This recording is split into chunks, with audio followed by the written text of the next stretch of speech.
Students of Nursery C offer the best salam in the song Assalamu alaikum.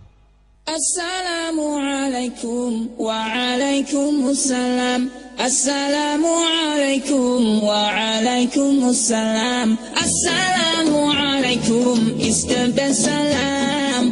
Assalamu alaikum is the best salam. Assalamu alaikum, peace be unto you. Wa alaikumussalam, peace be to you.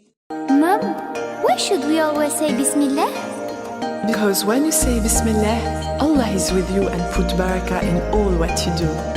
Bismillah, Bismillah, Bismillah, au nom d'Allah. Bismillah, Bismillah, in the name of Allah.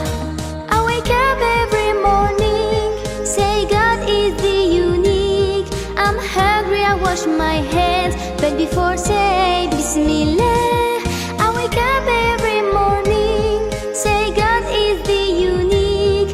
I'm hungry, I wash my hands, but before say Bismillah. Bismillah, Bismillah, Bismillah, au nom d'Allah.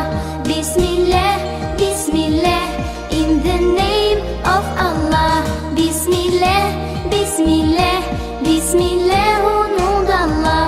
Bismillah, Bismillah, in the name of Allah. When I'm ready for lunch, don't forget to say thanks to those who fed me well, but before say